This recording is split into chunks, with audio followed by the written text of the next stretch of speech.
everybody. Thanks for being here after a long day. Cafeteria boys. Thanks for being here after a long day.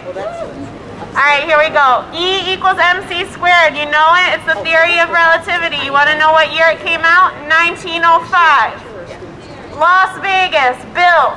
1905. Teddy Roosevelt was president. 1905. Webster Avenue Elementary School in Providence, Rhode Island opened its doors in 1905. 115 years ago. My name is Linday Paiva and I teach 3rd grade ESL at Webster Ave. I want to start by saying that my students are brilliant and I love them.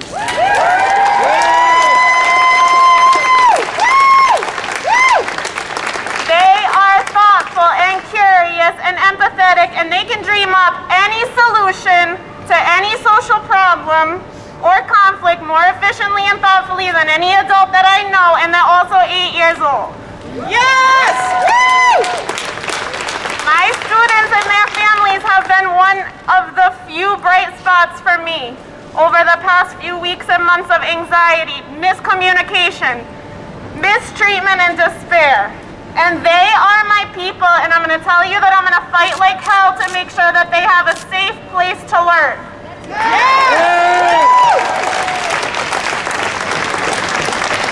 Many before me have said it, but I'm going to say it again in case they didn't hear us.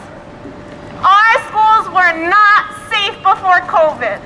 The virus has illuminated so many of the already glaringly obvious inequalities that were created and maintained by systems of inequality, white supremacy, and racial capitalism. Let there be no mistake, these conditions in our schools are a direct result of racist and classist systems that replicate injustice. The negligence and the disregard by elected officials and our own district leadership of the conditions inside our buildings is rooted in the deep-seated belief that these conditions are good enough for Providence children. Here are a few examples from my school. We've got exhaust fans in the emergency exits of the kindergarten classrooms. They do not have a fire exit as of today. Not one classroom has a soap dispenser that functions. There are no sinks in the kindergarten rooms, and we have bats, and we have mice, and I can tell you there are a lot of them.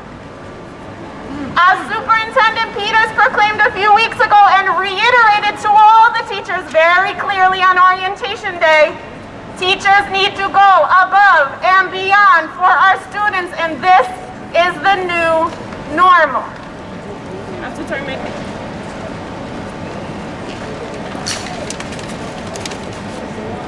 Well, I've got a new normal to propose. I will continue, as many of you will, to always go above and beyond for my kids, but I have another normal that I'd like to see. Students will always have access to learning environments devoid of mold, rodents, leaky ceilings, and disrepair.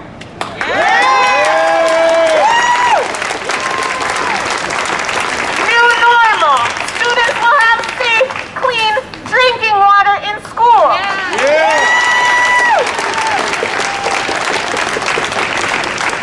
New normal. Students will walk into a building that is cared for and shows them that they are loved and they are valued.